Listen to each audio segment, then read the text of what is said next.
예수님께서는 저와 여러분을 구원하시기 위해서 이 땅에 오셨습니다. 죄인된 우리들을 구원할 수 있는 유일한 방법은 무엇입니까? 우리의 죄를 대신 짊어지는 것뿐입니다.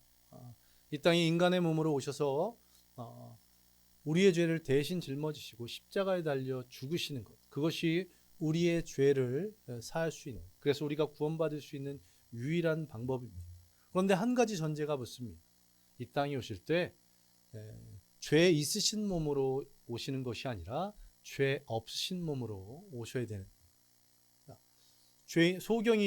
소경을 인도할 수 없듯 죄인이 죄인을 용서할 수 없기 때문에 죄 없으신 상태로 이 땅에 오셔야 됩니다. 그리고 또 한 가지의 전제가 있는데, 그것은 무엇이냐면 그냥 신으로서, 하나님으로서 이 땅에 오셔서 십자가에 달리는 것이 무슨 의미가 있겠습니까? 하나님이 십자가에 달리면 고통을 당하실까요? 안 당하실까요? 피를 흘리실까요? 안 흘리실까요? 죽으실까요? 안 죽으실까요? 피 흘림도 없고 죽음도 없고 고통도 없기에 반드시 하나님이 아닌 인간의 몸으로 오셔야 했었습니다. 그런데 문제가 한 가지 있습니다.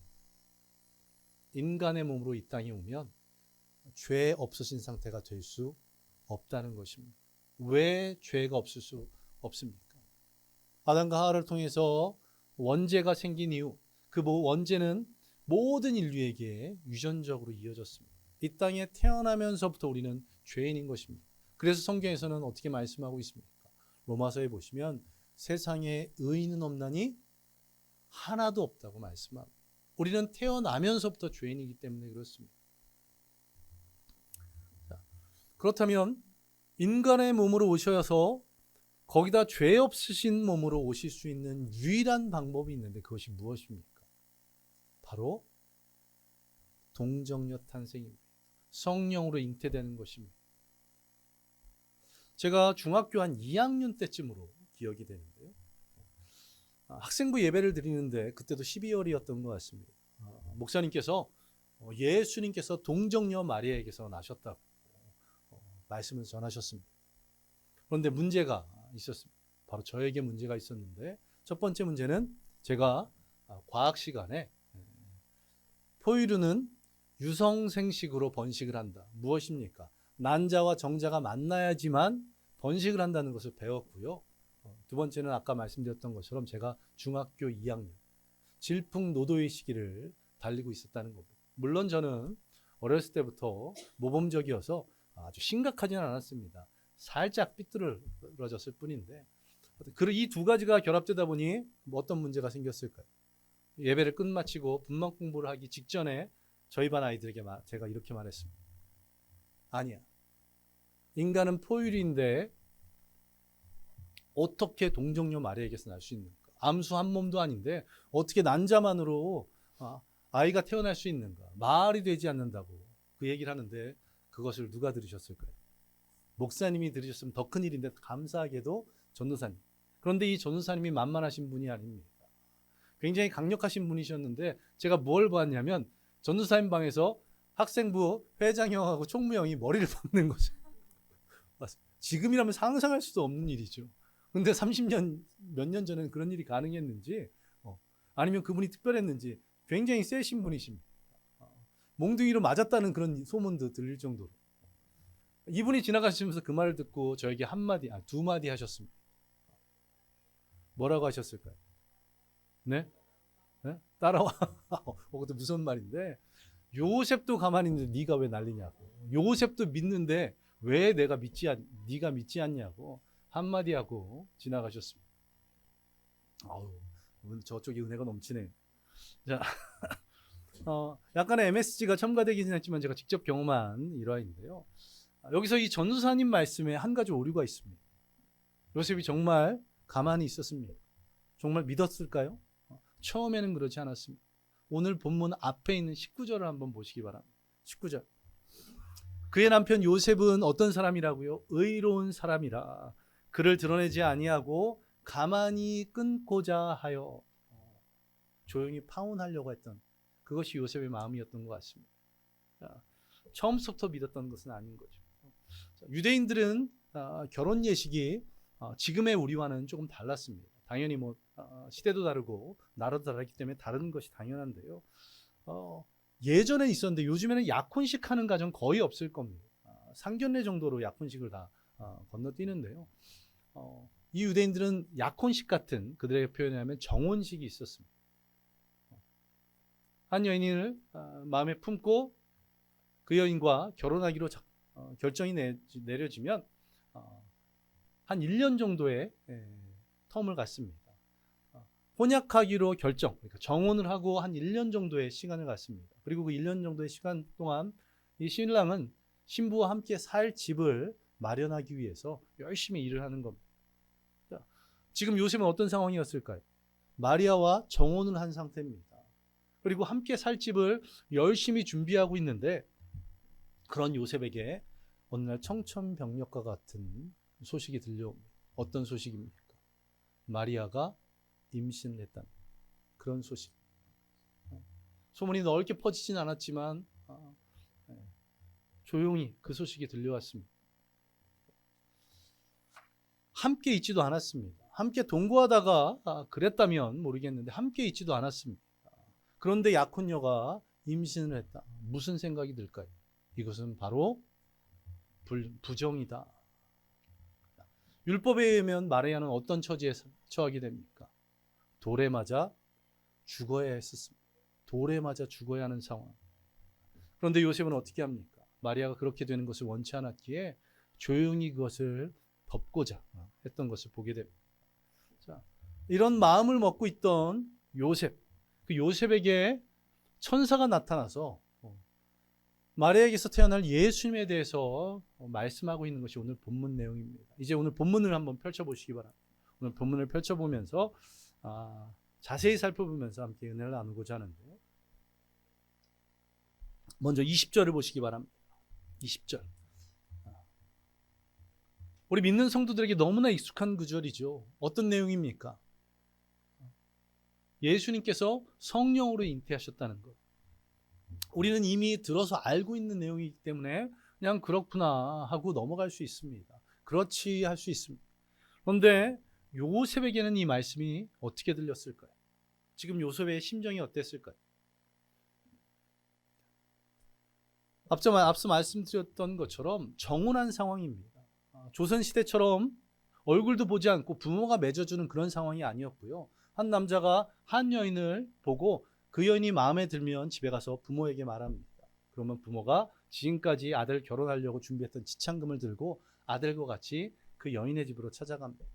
그리고 지참금을 주고 7일 동안 잔치를 벌입니다. 그리고 이 잔치 동안 이 남자가 여자에게 포도주를 따라주며 청혼을 하는데 그 포도주를 받으면 정혼이 되는 것이고 그 포도주를 받지 않고 거절하면 이것은 그냥 끝나는 것이 됩니다. 자, 얼굴도 보지 않은 사이가 아니라 얼굴을 알고 있었고 요셉의 마음에 들었던 그런 여인이 바로 마리아였습니다. 그런데 이렇게 자신의 청혼을 받아주고 약혼한 기간 자신은 열심히 일하고 있는데 부정한 소식을 들은 겁니다. 자, 요셉의 마음이 어땠을까요? 처음에 요셉의 마음, 처음서부터 그냥 조용히 파혼할까 그런 생각을 했을까요? 그렇지 않았을 것 같아요. 제가 요셉이라면 가장 처음에 떠오르는 마음, 심정은 무엇이었을까요? 분노, 배신감 아니었을까요? 처음에는 아마 율법에 의거해서 그냥 돌로 쳐서 죽였습니다. 그런 마음이 요셉의 심정에 있었을 것입니다. 그런데 요셉은 어떤 사람이었다고요? 의로운 사람. 그렇게 감정적으로 하지 않고 그것을 참고 또 참아서 드러내지 않고 조용히 파혼하려. 자신에게는 물론 이 마리아에게도 피해를 주지 않으려고 조용히 숨기고자 했었습니다. 그런데 문제가 한 가지 있습니다. 조용히 숨길 수 있었을까요? 지금처럼 대도시도 아닙니다. 나사렛 작은 마을이었습니다. 무엇을 했습니까? 7일 동안 신부의 집에 가서 잔치까지 했습니다. 그런데 파혼을 하면 신랑이나 신부 둘 중에 누군가 하나는 큰 문제가 있구나라는 것을 마을 사람들이 짐작할 수 있을까요? 없을까요? 당연히 짐작할 수 있었을 것입니다. 며칠의 밤을 불면의 밤을 지냈을지 모르겠습니다. 어떻게 해야지 이 문제를 조용히 해결할 수 있을까? 그런데 오늘 본문 20절을 보시면 현몽했다고 성경은 말씀합니다. 꿈속에 천사가 나타났다는 겁니다. 불면의 밤을 지새우고 고민하는 가운데 어쩌다 잠깐 잠이 들었는데 그때 하나님께서 천사를 꿈속에 보내셔서 말씀하십니다. 그리고 무엇을 말씀합니까? 다윗의 자손 요셉아, 내 아내 마리아 데려오기를 무서워하지 말라. 그에게 잉태된 자는 성령으로 된 것이라. 이 말씀이 이 고통스러워하던 요셉에게 얼마나 큰 위로가 됐을까요? 내 아내 마리아 데려오기를 두려워하지 말라고. 그것은 부정이나 불륜이 아닌 성령으로 잉태된 것이라. 바로 얼마 전까지만 해도 요셉의 심정은 어땠습니까? 분노, 배신감, 슬픔이 공존하는 세상에서 가장 불행한 사람이 바로 나야. 이런 마음을 먹고 있었는지도 모르겠습니다. 그런데 이 말씀을 통해서 가장 행복한 사람으로 거듭날 수 있는 것입니다. 하나님께서 요셉의 그 마음을 너무나도 잘 아시고 천사를 보내셔서 위로하고 계십니다. 그가 고민하던 것들을 해결해 주고 계십니다. 함께 하신 것입니다. 그리고 하나님께서는 천사를 보내셔서 단지 그의 근심하는 문제, 걱정하는 문제, 그것만을 해결해 주신 것이 아니라 거기서 더 나아가서 그에게 어떻게 하십니까? 꿈과 비전을 보여주십니다. 21절을 보시기 바랍니다. 지금 마리아가 잉태된 아이는 성령으로 잉태된 아이고 그 아이는 누구라고요? 아들이라고요. 그런데 그 이름을 예수라고 하라. 그리고 그가 자기 백성을 그들의 죄에서 구원할 자이심이라. 이름을 예수라고 알려주셨습니다. 보통 유대인들은 아이가 태어나면 바로 이름을 짓거나 그 이전에 이름을 짓는 것이 아니라 8일이 지나서 무엇을 합니까? 할례를 하죠. 할례를 한 뒤에 이름을 짓는다고 합니다. 이것이 유대인들의 관습이라고 합니다. 그런데 하나님께서 어떻게 하십니까? 미리 태중에 있는데 이 아이의 이름을 지어주신 겁니다. 이름을 예수라 하라. 이름을 짓는 것도 굉장히 중요하죠. 제가 함께 동역했던 목사님 중에 한 분은 어린 시절 부모님이 유명한 장명가, 이름을 짓는 사람에게 가서 돈을 수천만 원을 주고 이름을 지었답니다. 수천만 원. 저보다는 좀 어렸지만 몇 년 전입니까? 40년 전에 수천만 원이면 지금은 뭐 억대 그 큰 금액을 주고 이름을 지었어요. 그만큼 이름 짓는 걸 중요하게 여긴 거죠. 그런데 오늘 예수님은 어떻게 하십니까? 유명한 장명가 이런 것과는 비교할 수도 없는 하나님께서 직접 이름을 지어주셨습니다. 그리고 그 이름을 그렇게 지어주신 이유를 말씀하십니다. 예수. 그리고 이는 그가 자기 백성을 그들의 죄에서 구원할 자이심이라. 이 예수라는 이름의 뜻이 무엇일까요? 하나님은 구원이시다. 하나님이 구원해 주신다. 그 의미를 가지고 있습니다. 그 이름에 합당하게 자기 백성들을 죄에서 구원할 자라고 그렇게 말씀하십니다. 네 아내 마리아에게서 날 아들은 그냥 평범한 아들이 아닌, 평범한 사람이 아닌 세상 사람들을 구원할 자라고 그렇게 꿈과 비전을 주시는 것입니다. 여기서 구원한다는 것, 그것은 어떤 것일까요? 구원, 위기 가운데 구출한다. 이것이 구원의 정의인데 우리가 알고 있는 구원은 무엇입니까? 그냥 위기에서 구해주는 것이 아니라 죄 가운데 있기에 죄로 인해서 죽을 수밖에 없는, 죄로 말미암아 지옥에 떨어질 수밖에 없는 우리를, 사람들을 구원하신다. 그 죄에서 건져내시는 것, 그것을 말합니다. 여기서 죄 없으신 분들 계십니까? 죄 없으신 분들.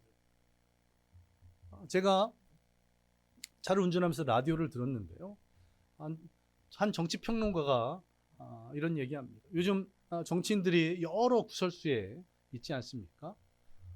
우리 세상 사람들 모두가 가슴에 판을 붙이고 살면서 자신의 죄를 매일 기록해야 된다면 그 판은 한 달, 아니 일주일이 채 못 가서 모자랄 것이라.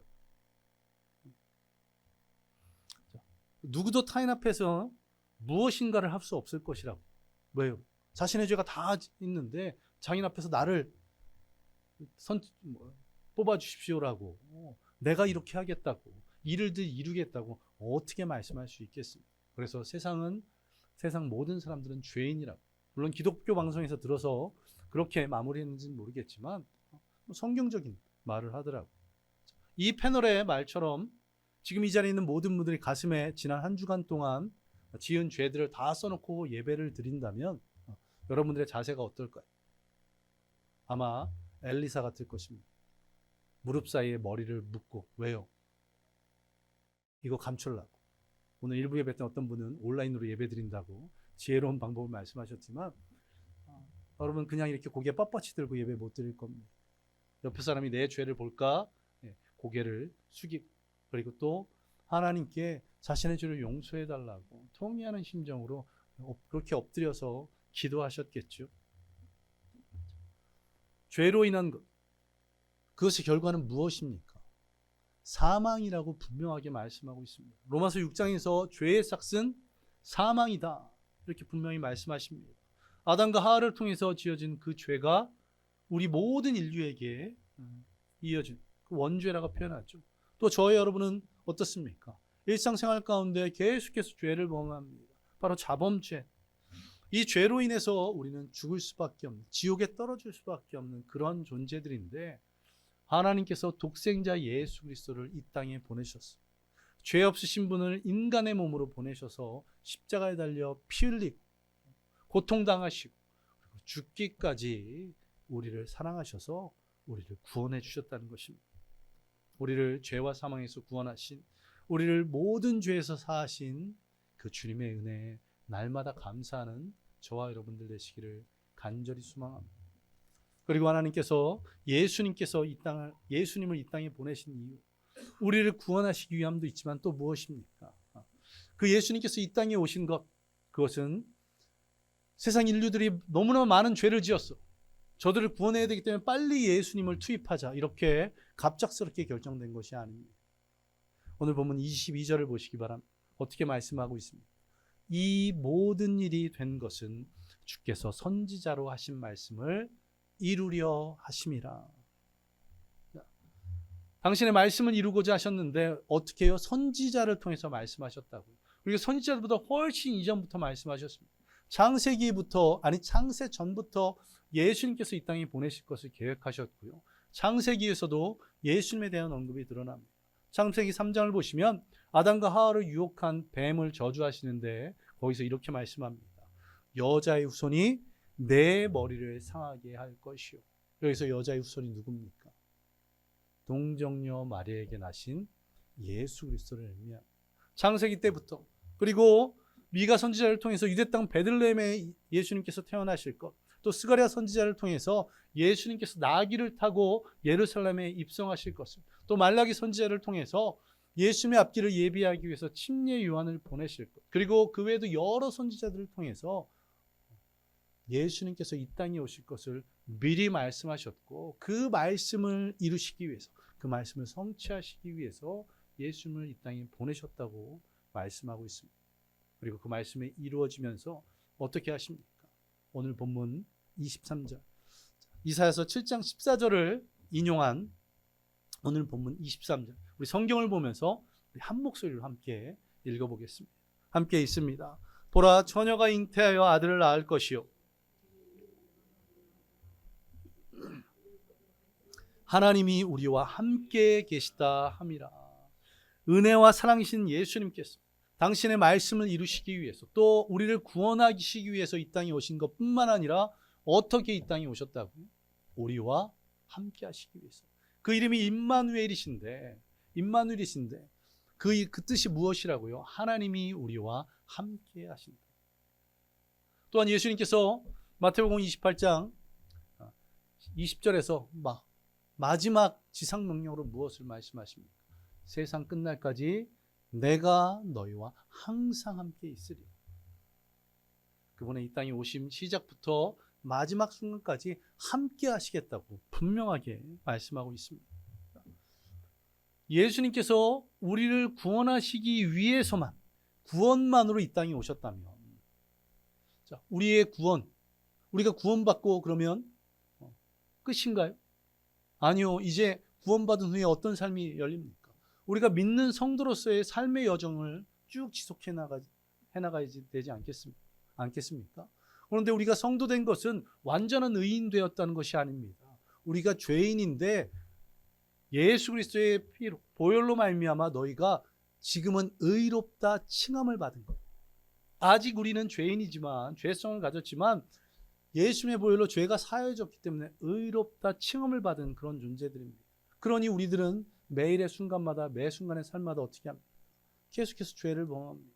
주변에 상처를 주고 그리고 근심하고 걱정하고 고민합니다. 그러하기에 예수님께서는 이 땅에 오실 때 구원하시는 것뿐만 아니라 또 한 가지, 바로 무엇이라고요? 임마누엘, 하나님이 우리와 함께 하신다. 우리와 함께 하시기 위해서 이 땅에 오셨다는 것.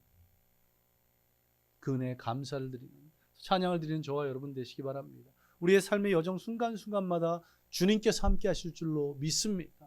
주님께서 은혜 부어주실 줄로 믿습니다. 문제들을 해결해 주시고 필요를 채워주시며 연약한 것을 강하게 하시는 그 주님을 날마다 경험하는 저와 여러분들 되시기를 간절히 소망합니다.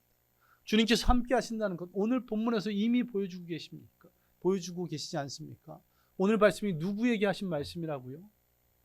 요셉이 꿈 가운데 천사를 통해서 하신 말씀이라고. 요셉의 심정, 마음이 어땠다고요? 성경에 기록되어 있어서 정확히는 알 수 없지만 유추해서 보면 당연히 그럴 것 같습니다. 배신감으로 인한 고통, 분노, 슬픔들, 그리고 이 문제를 조용히 해결하기 위한 고민, 근심, 걱정, 염려, 이걸 가득한 가운데 있었을 텐데 하나님께서 천사를 통해서 그에게 말씀하신, 그의 문제를 해결해 주시는 것, 그의 상처를, 그의 아픔을 위로해 주시는 것. 바로 이러한 요셉처럼 저와 여러분들에게도 주님께서 함께 하실 줄로 믿습니다. 찬양에 보면 이런 찬양이 있습니다. 내 너를 떠나지도 않으리라, 내 너를 버리지도 않으리라. 약속하셨던 주님, 그 약속을 지키사 이후로도 영원토록 나를 지키시리라 확신하네. 이 찬양의 가사처럼, 또 오늘 본문 말씀처럼, 또 마태복음 28장 20절 말씀처럼 주님께서 우리와 함께 하신다고 분명하게 우리에게 말씀하셨습니다. 이 약속의 말씀 붙잡고 믿음으로 주님과 동행하는 저와 여러분 되시기 바랍니다. 주님께서는 오늘도 우리와 함께 하시기 위해서 우리에게 손을 뻗고 계십니다. 그 손을 붙잡는 저와 여러분 되시기 바랍니다. 어떻게 붙잡을 수 있겠습니까? 매 주일마다 이 예배의 자리, 은혜의 자리에 나오시기 바랍니다. 그것만으로 충분한가요? 아니요. 그것은 정말 기본 중에 기본. 기본 중에 기본입니다. 그럼 무엇을 더 해야 될까요? 주중에도 주님 만나야죠. 어떻게 주중에도 주님 만날 수 있습니까? 매일마다 교회에 나올 수 있으면, 새벽을 깨울 수 있으면 제일 좋지만 그것이 어렵다면 여러분 가정에서 말씀을 펴시기 바랍니다. 찬양을 틀어놓으시기 바랍니다. 그리고 깨어 기도하시기 바랍니다. 그렇게 주님 손을 붙잡으시기 바랍니다. 오늘 요셉에게 나타나 그의 근심과 걱정과 두려움, 분노와 슬픔들을 위로하시는 그 주님을 매일마다 여러분의 가정에서 만나는 저와 여러분 되시기 바랍니다. 나의 문제를 내어놓고, 나의 어려움을 내어놓고 주님께 기도하시기 바랍니다. 말씀을 펴시기 바랍니다. 찬양으로 고백하시기 바랍니다. 주님께서 우리와 함께 하시며 우리의 손을 굳세게 잡아주실 줄로 믿습니다. 우리 함께 기도하겠습니다.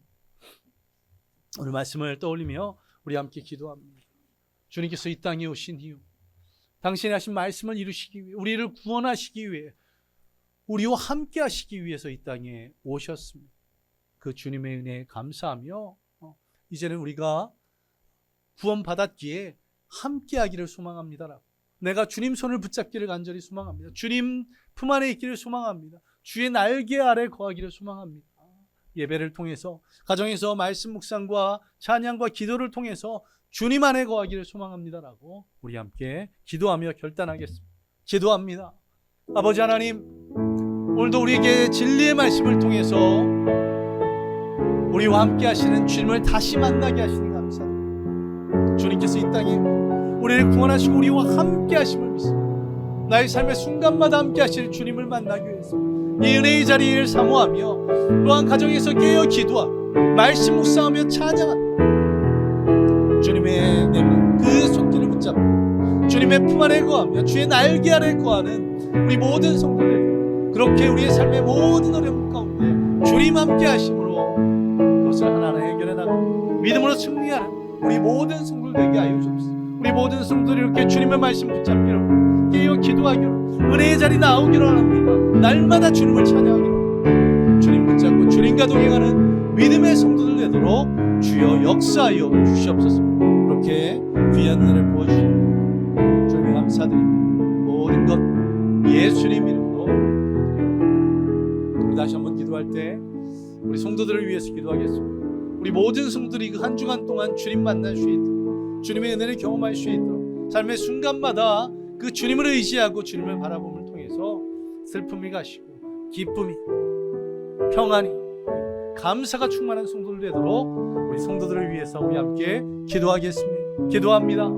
우리 교회 모든 성도들 주님 함께 하여 주셔서 그들의 삶 가운데 모든 아픔을 이루고 슬픔을 거두어 주시고 기쁨이 넘치는, 평안이 가득, 감사가 넘치는 성도들 되도록 하여 주시옵소서.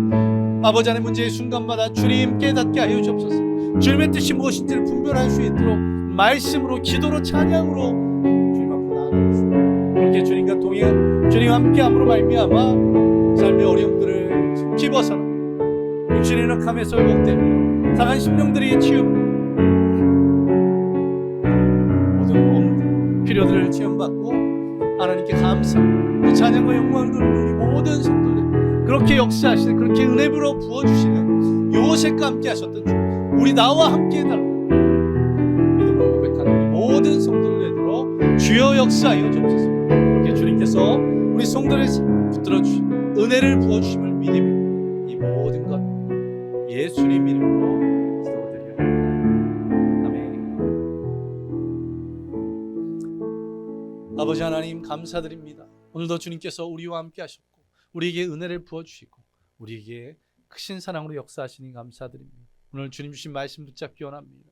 주님께서 우리를 구원하시고 또 우리와 함께 하시기 위해서 이 땅에 오셨기에 우리가 이제 이 구원받았기에 이제는 주님과 동행하기를 소망합니다. 날마다 주님의 손을 붙잡고 주님 품 안에 거하기를 소망하오니 주님 예배의 자리 또 은혜의 자리 나오게 하여 주시고 또 날마다 찬양하며 기도하며 말씀으로 주님을 만나는 모든 성도들 되도록 주여 인도하여 주시옵소서. 주님 또한 주님께 드려진 예물들이 있습니다. 그 드려진 손길들을 축복하여 주시고 그들의 가정을 또 그들의 일터를 주님께서 책임져 주시고 또한 이 귀한 예물을 통해서 하나님 나라를 확장을 위해 또 주님의 몸된 교회를 위해 귀하게 쓰여지도록 주님 사용하여 주시옵소서. 이 한 주간도 이 주님의 말씀 붙잡고 믿음으로 살아가는 성도들 되도록 인도하실 줄 믿으며 이 모든 것 예수님 이름으로 기도드리옵나이다. 아멘.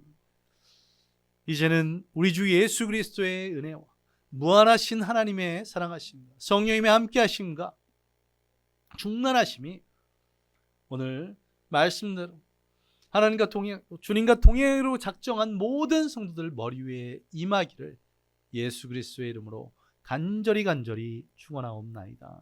아멘.